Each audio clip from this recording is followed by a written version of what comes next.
말이 틀려가지고 있네.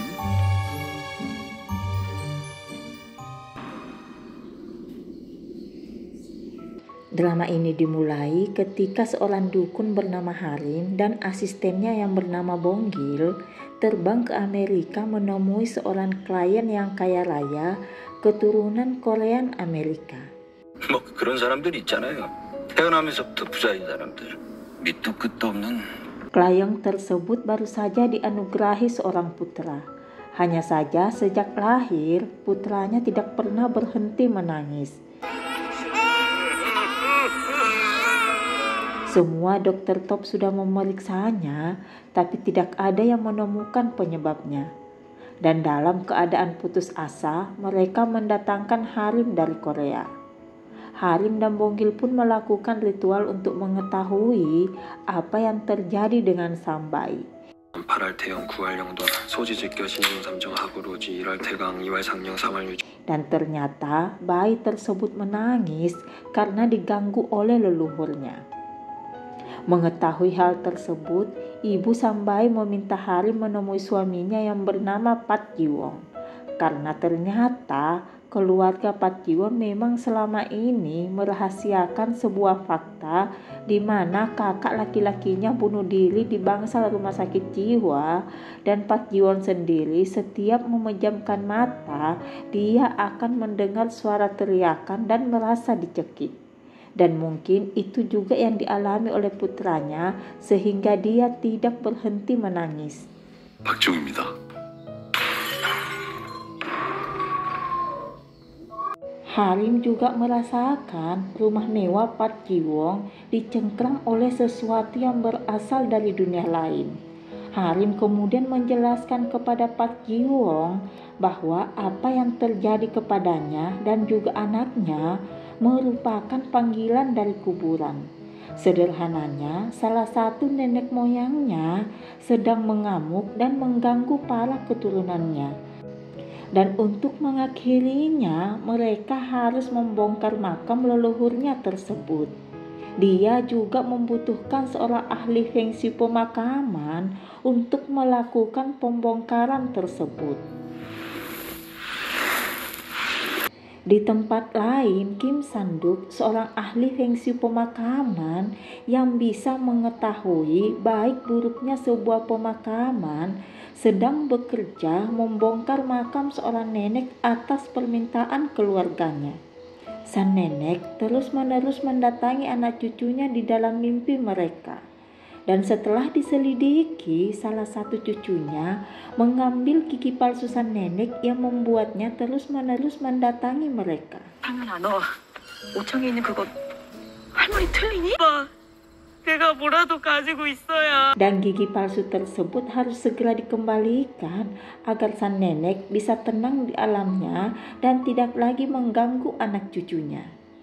살고 죽고 또 태어나면서 계속 돌고 돈다. Lanjut cerita, Harim kembali ke Korea dan menemui Kim Sanduk. Dia menceritakan kondisi Pat Jiwon yang dihantui oleh leluhurnya.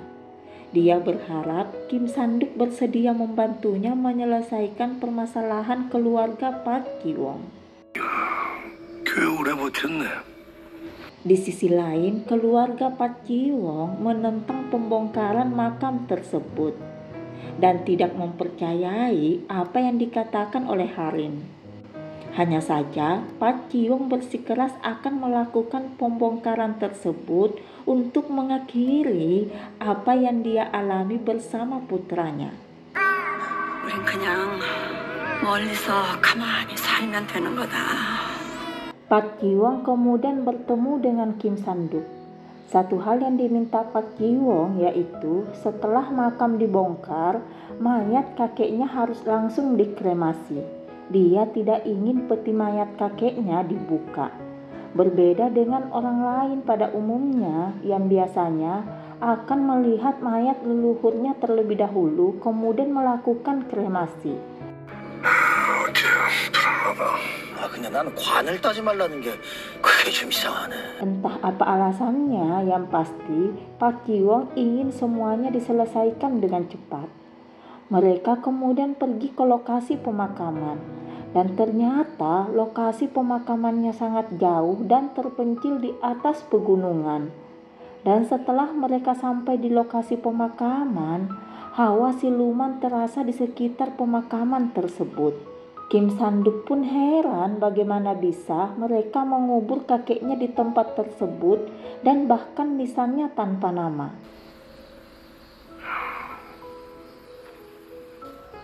이름이 없네? Dia kemudian menanyakan perihal tersebut kepada Pak Jiwong.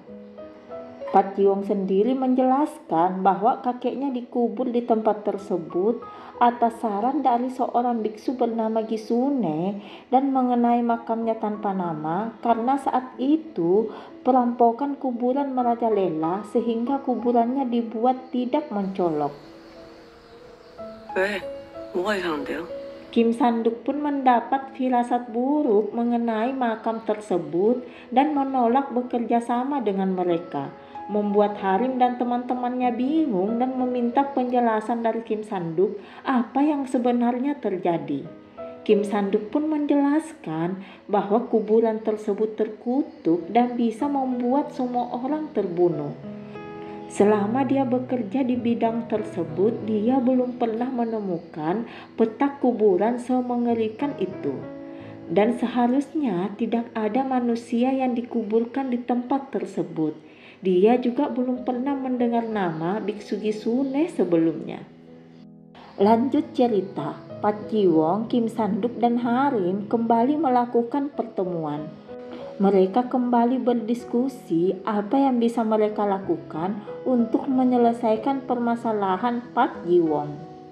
Harim sendiri menyarankan untuk tetap melakukan pembongkaran makam dan dia akan melakukan upacara tolak bala sebelum melakukan pembongkaran tersebut untuk menghilangkan kutukan. Hari pembongkaran makam yang mereka setujui pun tiba. 5 ekor babi disiapkan untuk menarik kesialan 5 orang penggali makam. Dan setelah semuanya siap, upacara ritual pun dimulai.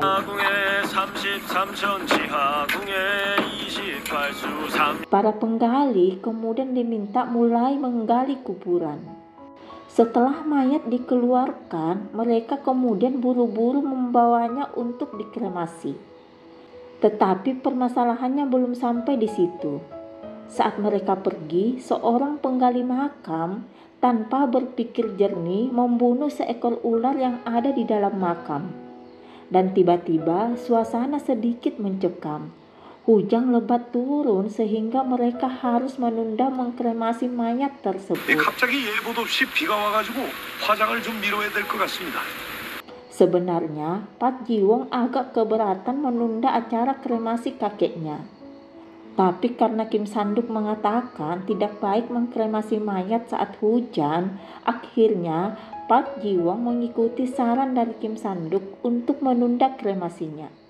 Mereka kemudian menitipkan mayat tersebut di sebuah rumah duka. Dan akhirnya malapetaka kembali terjadi. Seseorang berusaha membuka peti mati tersebut. Harim dan Bonggil yang memergoki orang tersebut berusaha menghentikannya.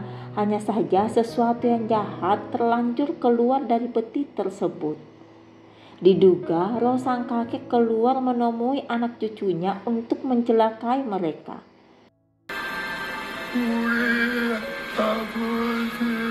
Rohnya dipenuhi dengan kebencian karena dia berteriak selama 1 abad untuk dibebaskan. Tetapi tidak ada yang membebaskannya. Harim sendiri berusaha memanggil kembali rohnya, hanya saja dia tidak berhasil. Roh tersebut sudah merasuki Pak Jiwong dan kemudian mencelakainya.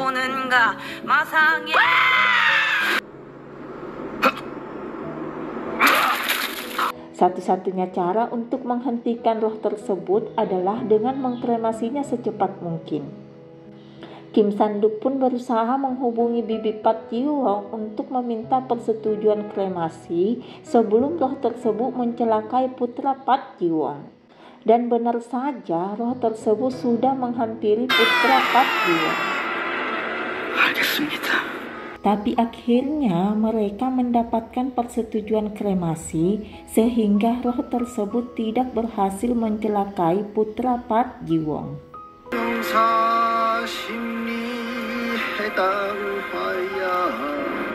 Setelah semuanya berlalu, Kim Sanduk menemui salah satu penggali kuburan yang membunuh ular di pemakaman. Orang tersebut sakit karena terus-menerus bermimpi buruk dan sering berhalusinasi. Dia yakin roh ular yang dibunuhnya mengganggunya sehingga dia meminta Kim Sanduk mencari ular tersebut untuk didoakan agar roh ular tersebut tidak mengganggunya lagi. Kim Sanduk pun segera pergi ke pemakaman untuk mencari ular tersebut. Dan saat melakukan penggalian, dia sangat terkejut mendapati ada peti lain di makam tersebut. Kim Sanduk pun memberitahu Harim dan rekannya yang lain bahwa makam kakek Park Ji-won adalah pemakaman ganda. Masih ada peti lain di makam tersebut. Awalnya mereka ragu mengeluarkan peti tersebut karena merasa ada yang aneh dengan petinya yang dirantai dengan besi. Bisa jadi agar orang tidak bisa membuka petinya atau malah sebaliknya, mencegah agar apa yang ada di dalam peti tersebut tidak bisa keluar. Tapi karena rasa penasaran, mereka akhirnya sepakat mengeluarkan peti mati tersebut.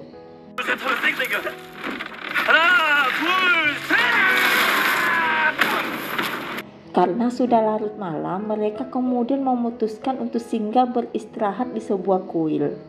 Harim pun merasa hal buruk akan terjadi sehingga dia meminta Bonggil menaburi garam dan darah kuda di pinggir peti tersebut. Mereka kemudian menemui bibi Park Ji-won dan menanyakan mengenai pemakaman ganda di makam ayahnya. Hanya saja bibi Park Ji-won tidak mengetahui hal tersebut. Dia hanya mengaku bahwa orang tuanya dulu pengkhianat negara. Dia bekerja dengan biksu Kisune yang sebenarnya bernama Murayama Junji yang berasal dari Jepang. Selebihnya dia tidak memiliki informasi apapun. 장군 부하 해제, 지망지액 7,000불, 위호 인신 명액 도탈. Karena tidak mendapat informasi yang pasti mengenai peti tersebut dari bibi Park Ji-won, mereka kemudian sepakat akan membakar peti tersebut keesokan harinya. Mereka kemudian memilih beristirahat. Sementara Harim sendiri yang masih penasaran dengan biksu Murayama Junji menghubungi temannya dan menanyakan apakah dia pernah mendengar nama biksu Murayama Junji. Temannya pun memberitahunya bahwa dia pernah mendengar gurunya menyebutkan nama tersebut dan orang tersebut adalah peramal dari Jepang. Hanya saja gurunya mengatakan bahwa peramal Murayama Junji memiliki energi yang sangat kuat, bisa jadi dia bukan manusia melainkan siluman rubah. Di tempat lain, Bonggil yang sedang tidur tiba-tiba ketindihan. Dia seolah-olah didatangi oleh biksu penjaga kuil yang mengaku hatinya telah dicuri. Bonggil pun berusaha menyadarkan dirinya dan akhirnya terbangun. Dia kemudian memeriksa situasi di kuil dan melihat sosok makhluk aneh telah mencabik-cabik tubuh penjaga kuil di kandang babi. Dia pun pergi membangunkan Harim untuk memeriksa peti mati tersebut dan ternyata peti mati tersebut telah hancur. Harim pun meminta Bonggil untuk membangunkan yang lain.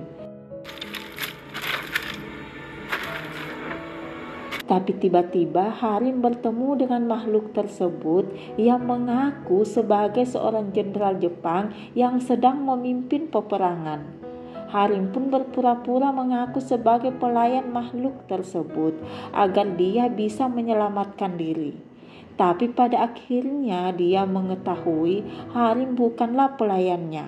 Dia kemudian memburu Harim, hanya saja Bonggil berusaha menyelamatkannya dan akhirnya Bonggillah yang terluka.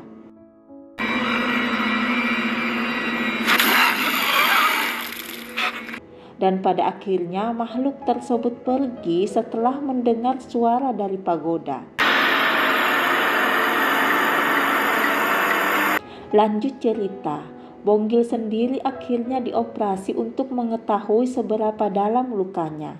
Sementara Harim sendiri menunggunya dengan perasaan was-was dan timbul rasa penyesalan menjadikan Bonggil sebagai asistennya yang membuatnya terluka seperti saat ini. Dia juga menjelaskan kepada Kim Sanduk bahwa makhluk yang mereka temui bukanlah hantu atau jiwa pendendam karena makhluk tersebut memiliki jejak kaki dan juga bayangan. Harim yakin makhluk tersebut adalah siluman dan itu sangat berbahaya.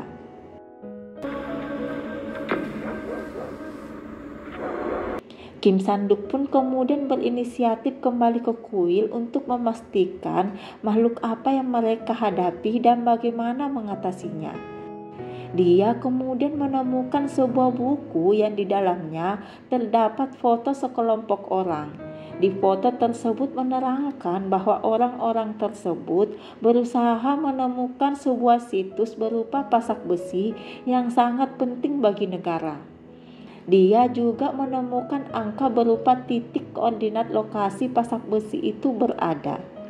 Angka titik koordinat tersebut juga sebenarnya tertulis di nisan kakek Park Ji-won. Kim Sanduk pun kembali menggali makam untuk menemukan pasak besi tersebut. Hanya saja hal-hal aneh terjadi sehingga dia menghentikan penggaliannya. Di tempat lain, para dokter berharap Bonggil bisa siuman agar bisa dilakukan pemeriksaan lebih lanjut. Karena Bonggil sendiri sebenarnya sudah melewati fase krisis dan seharusnya sudah siuman. Harim pun yakin ada makhluk yang merasuki Bonggil yang membuatnya belum juga sadarkan diri. Dia dan teman-temannya pun memantrai Bonggil dan berusaha memancing makhluk yang merasukinya. Dan benar saja makhluk tersebut terpancing. Dia mengaku sebagai jenderal besar yang telah membunuh banyak musuh. Dan saat ini dia sedang bertugas menjaga sebuah situs. Dia juga menyebutkan titik koordinat lokasi situs tersebut sama dengan titik koordinat yang ditemukan oleh Kim Sanduk. Karena Bonggil semakin tidak terkendali, Harim pun menghentikan mantranya. Lanjut cerita, Kim Sanduk kemudian kembali menemui Harim dan menceritakan mengenai pasak besi tersebut. Kim Sanduk ingin menemukan pasak besi tersebut karena bisa jadi pasak besi tersebut sangat berharga bagi negara Korea. Dan kemungkinan setelah pasak besi ditemukan, makhluk yang merasuki Bonggil bisa menghilang dan Bonggil bisa segera pulih. Mereka kemudian berencana kembali ke lokasi makam untuk mencari pasak besi tersebut. Mereka membawa ikan untuk memancing makhluk tersebut yang ternyata doyan ikan. Mereka juga menulisi tubuh mereka dengan ayat-ayat suci dari kitab Buddhis buat berjaga-jaga. Mereka kemudian menyebarkan ikan untuk memancing makhluk tersebut. Sementara itu di rumah sakit, Bonggil diberikan mantra agar makhluk tersebut tidak mencelakainya karena Bonggil sendiri sudah menyatu dengan makhluk tersebut. Sampai kemudian makhluk tersebut muncul. Harim pun berusaha mengalihkan perhatian makhluk tersebut agar Kim Sanduk bisa leluasa mencari pasak besi. Tapi ternyata mereka tidak menemukan pasak besinya.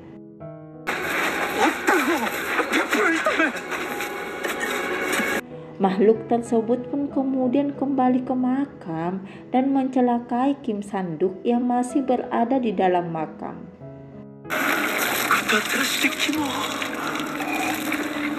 Harim dan rekannya pun menyiramkan darah kuda ke makhluk tersebut. Mereka berusaha menyelamatkan Kim Sanduk. Tapi makhluk tersebut terlalu kuat. Sampai kemudian Kim Sanduk menemukan cara melawan makhluk tersebut.